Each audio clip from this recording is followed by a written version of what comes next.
관계가 좋으면 서원을 하지 않습니다 라는 제목으로 하나님 말씀 나누도록 하겠습니다. 서원을 세 가지로 살펴볼 텐데요. 의무적 관점, 질서의 관점, 관계적 관점입니다. 첫 번째로 의무적 관점을 보겠습니다. 서원은 반드시 지키라입니다. 민수기 30장 2절, 자신의 말을 어기지 말고 말한 대로 모두 다 해야 한다. 하나님이 이 말씀을 왜 하셨을까요? 안 지키는 사람, 말한 걸 다 하지 않는 사람이 대부분이기 때문입니다. 10가지를 말을 하고 2가지 지킨 것도 안 지킨 것이죠. 인생을 다 바치겠다고 했는데 일주일에 1시간 시간 내는 것도 아까워하는 것이죠. 한번 생각해 봤어요. 근데 왜 서원을 지키지 않는 걸까요? 서원할 땐 정말 간절하죠. 하나님 이번만 도와주세요. 살려만 주시면 평생 주님 섬기겠습니다. 진심이었어요. 나름대로 눈물도 있었고 간절함도 있었습니다. 그런데 원하는 게 이루어지면 당장 기억조차 안 나는 것이죠. 화장실 나올 때 마음 완전 다른 것입니다. 자, 이렇게 서원을 안 지키는 이유는 뭘까요? 자, 3가지로 살펴볼 텐데요. 첫 번째는 응답받으면 마음이 바뀌기 때문이죠. 기도할 땐 절박했지만 응답받고 나면 별로 절실하지 않죠. 바쁘고 피곤한 것입니다. 두 번째는 하나님을 거래 대상으로 여기기 때문이죠. 서원을 기도로 다들 포장하지만 사실은 조건부 거래였던 것입니다. 야곱도 그랬어요. 창세기 28장 20절, 하나님이 나와 함께 하사 이 길을 지켜주시면 거래형 서원이었습니다. 자, 3번째, 서원이 감정이라고 착각하기 때문입니다. 하지만 성경은 서원을 여호와의 준엄한 명령이라고 하죠. 1절, 이것은 여호와께서 명하신 것이다. 자, 서원은 히브리어로 나다르인데요. 얽매이다, 결속되다 라는 뜻이 있습니다. 하나님과 결속된 계약이라는 것이죠. 계약 어기면 어떻게 되죠? 고소당하죠. 감옥 가지 않습니까? 지키지 않은 서원은 큰 죄로 간주될 수 있다는 것이죠. 자, 그리고 또 독특한 표현이 나오는데요. 6절 8절에 뭔가요? 성급하게 언급한 것이라는 표현이 나오죠. 성급하게는 히브리어로 충동적이라는 의미를 가집니다. 즉 격한 감정의 소용돌이 속에서 자신의 소원에 충동적으로 하나님 이름을 걸었다는 의미인 것이죠. 오늘 하나님은 네가 얼마나 감동받았니 묻지 않으십니다. 그걸 보지 않으십니다. 그럼 뭘 보실까요? 내 약속, 내 말씀 지키고 있니? 그걸 보십니다. 첫 번째 적용 질문 드리겠습니다. 지금 내가 지키지 않고 있는 서원은 무엇인가요? 자, 두 번째로 보겠습니다. 질서를 벗어난 서원은 하나님이 받지 않으신다는 것입니다.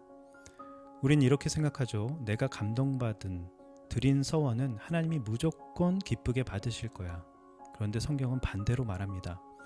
민수기 30장 5절, 그녀의 아버지가 그녀에게 허락하지 않았다면 그 서원은 유효하지 않다. 민수기 30장 8절, 남편이 허락하지 않으면 그 서원은 무효가 된다. 충격적이죠.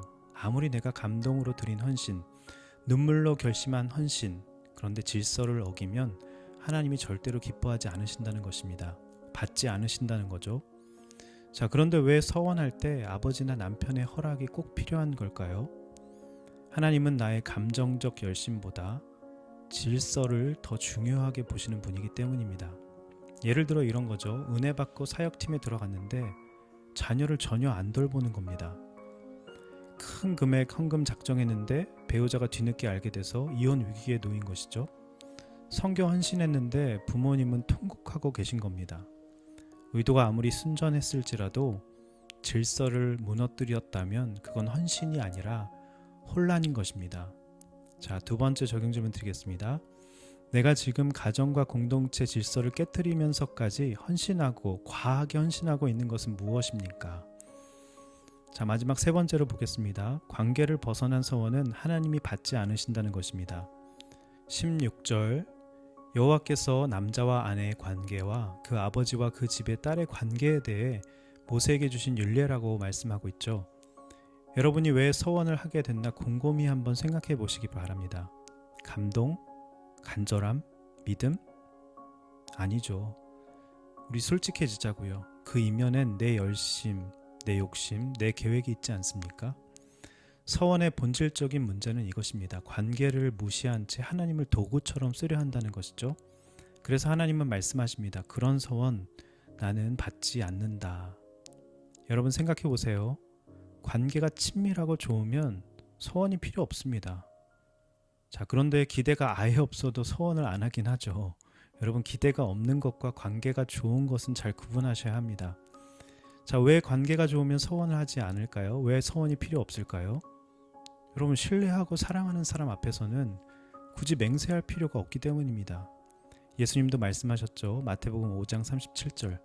맹세하지 말라. 너희 말은 예할 것은 예하고 아니요 할 것은 아니요 하라. 굉장히 심플하죠. 복잡한 맹세보다 단순한 믿음의 언어, 예, 아니요, 이것이 훨씬 더 성숙한 믿음이라는 것입니다. 하나님은 복잡한 서원보다 단순한 순종을 훨씬 더 기뻐하십니다. 서원은 관계가 멀 때 나오는 말이죠. 친밀하면 거래하지 않습니다. 하나님과 멀면 조건을 걸게 되죠. 사랑 안에서는 맹세가 필요 없습니다. 이미 그 마음이 전부이기 때문이죠. 서원은 믿음이 흔들릴 때, 연약할 때 나오는 말입니다. 내가 진짜 하나님과 좋은 관계를 맺고 있다면 서원은 자연스럽게 사라지는 것이죠. 왜냐하면 서원은 관계 부족을 메꾸려는 인간의 열심일 때가 거의 대부분이기 때문입니다. 자, 세 번째 적용점을 드리겠습니다. 나는 지금 관계를 회피한 채 그 허전함을 헌신으로 덮고 있진 않습니까? 말씀을 맺겠습니다. 오늘 말씀은 우리에게 이렇게 말씀하고 있죠. 첫 번째, 서원은 반드시 지키라. 두 번째, 질서를 무시한 서원은 무효다. 세 번째, 관계를 무시한 서원도 무효다.